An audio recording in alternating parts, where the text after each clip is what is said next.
Ok,ថ្ងៃនេះយើងមកសិក្សាមេរៀនយើងបន្តទៀតបាទតោះយើងទៅមើលទាំងអស់គ្នាផ្លែពោតបាទជាភាសាអង់គ្លេស corn corn បាទផ្លែពោត corn corn អូខេអញ្ចឹងយើងប្រែថាផ្លែពោតបាទខ្ញុំចូលចិត្តញ៉ាំផ្លែពោតបាទឬមួយក៏ខ្ញុំចូលចិត្តញ៉ាំពោតបាទជាភាសាអង់គ្លេស I like to eat corn I like to eat corn បាទខ្ញុំចូលចិត្តញ៉ាំផ្លែពោតបាទ I like យើងប្រែថាខ្ញុំចូលចិត្ត eat ញ៉ាំហូបឬមួយក៏បរិភោគបាទ corn យើងប្រែថាផ្លែពោតបាទ I like to eat corn អូខេអញ្ចឹងយើងប្រែថាខ្ញុំចូលចិត្តញ៉ាំផ្លែពោតអូខេពោតក្រហមបាទឬមួយក៏ផ្លែពោតក្រហមបាទជាភាសាអង់គ្លេស maize maize ពោតក្រហម maize maize អូខេអញ្ចឹងយើងប្រែថាផ្លែពោតក្រហមបាទយើងមើលបន្តទៀតពោតក្រហមល្អសម្រាប់សុខភាពបាទឬមួយក៏ពោតក្រហមជាអាហារល្អសម្រាប់សុខភាពបាទ maize is healthy food maize is healthy food បាទពោតក្រហមល្អសម្រាប់សុខភាពបាទ maize យើងប្រែថាពោតក្រហម healthy food អាហារល្អសម្រាប់សុខភាពបាទ maize is healthy food បាទអញ្ចឹងយើងប្រែថាពោតក្រហមល្អសម្រាប់សុខភាពបាទអូខេអ្នកទាំងអស់គ្នាយើងមើលទៅមុខទៀតបាទផ្លែស្វាយចន្ទីឬមួយក៏គ្រាប់ស្វាយចន្ទីបាទជាភាសាអង់គ្លេស Cashew Cashew បាទផ្លែស្វាយចន្ទី Cashew Cashew អូខេអញ្ចឹងយើងប្រែថាផ្លែស្វាយចន្ទីឬមួយក៏គ្រាប់ស្វាយចន្ទីស្វាយចន្ទីជាផ្លែឈើឆ្ងាញ់បាទឬមួយក៏ស្វាយចន្ទីជាផ្លែឈើដែលមានរសជាតិឆ្ងាញ់បាទជាភាសាអង់គ្លេស Cashew is a delicious fruit Cashew is a delicious fruit បាទស្វាយចន្ទីជាផ្លែឈើឆ្ងាញ់បាទ Cashew យើងប្រែថាស្វាយចន្ទី delicious ដែលមានរសជាតិឆ្ងាញ់បាទ delicious fruit បាទជាផ្លែឈើដែលមានរសជាតិឆ្ងាញ់បាទ Cashew is a delicious fruit អូខេអញ្ចឹងខ្ញុំប្រែថាស្វាយចន្ទីជាផ្លែឈើដែលមានរសជាតិឆ្ងាញ់បាទផ្លែកៅឡាក់បាទជាភាសាអង់គ្លេស chestnut chestnut បាទផ្លែកៅឡាក់ chestnut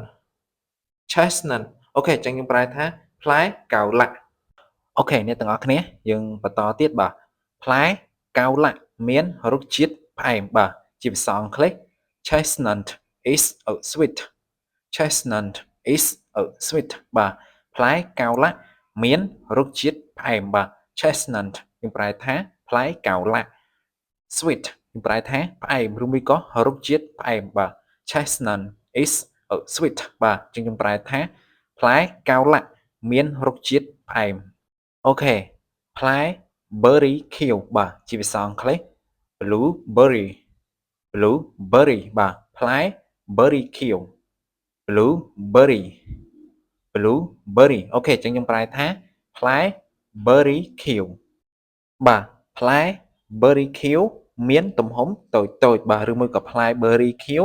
តូចៗអូខេជាភាសាអង់គ្លេស blueberries are small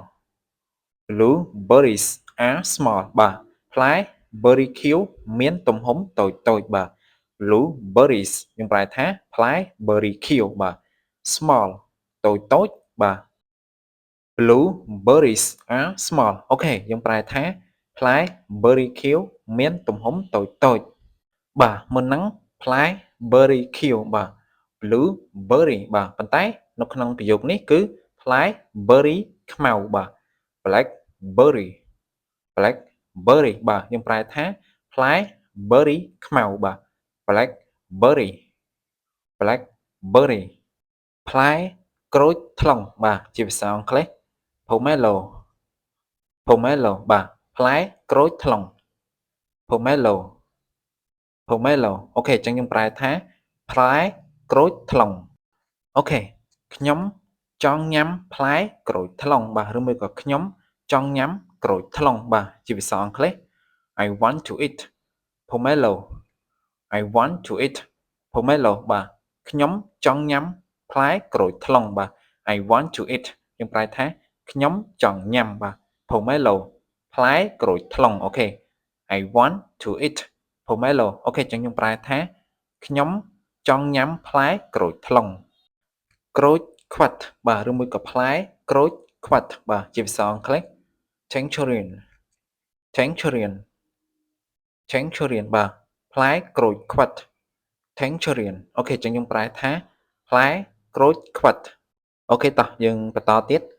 ខ្ញុំចូលចិត្តញ៉ាំក្រូចខ្វិតបាទឬមួយក៏ខ្ញុំចូលចិត្តញ៉ាំផ្លែក្រូចខ្វិតបាទជាភាសាអង់គ្លេស I like to eat tangerine I like to eat tangerine បាទខ្ញុំចូលចិត្តញ៉ាំផ្លែក្រូចខ្វិត I like to eat យើងប្រែថាខ្ញុំចូលចិត្តញ៉ាំបាទ tangerine ផ្លែក្រូចខ្វិតអូខេ I like to eat tangerine បាទអញ្ចឹងយើងប្រែថាខ្ញុំចូលចិត្តញ៉ាំផ្លែក្រូចខ្វិតផ្លែខ្វិតបាទជាភាសាអង់គ្លេស wood apple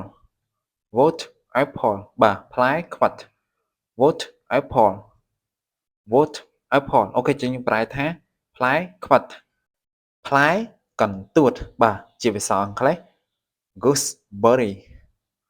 gooseberry បាទផ្លែកន្ទួត gooseberry gooseberry អូខេអញ្ចឹងខ្ញុំប្រែថាផ្លែកន្ទួត rambutan rambutan បាទខ្ញុំប្រែថាផ្លែសាវម៉ាវ rambutan rambutan អូខេអញ្ចឹងខ្ញុំប្រែថាផ្លែសាវម៉ាវផ្លែមង្ឃុតបាទជាភាសាអង់គ្លេស mangosteen mangosteen បាទផ្លែមង្ឃុត mangosteen mangosteen បាទផ្លែមង្ឃុតអូខេយើងមើលផ្លែឈើចុងក្រោយគេបាទផ្លែទទឹមអូខេជាភាសាអង់គ្លេស pomegranate pomegranate បាទផ្លែទទឹម pomegranate pomegranate អូខេអញ្ចឹងយើងប្រែថាផ្លែទទឹមបាទអូខេអរគុណអ្នកទាំងអស់គ្នាវីដេអូរបស់ខ្ញុំបញ្ចប់ត្រឹមនេះយើងនឹងជួបគ្នានៅពេលក្រោយទៀតបាទសូមអរគុណសូមជម្រាបលា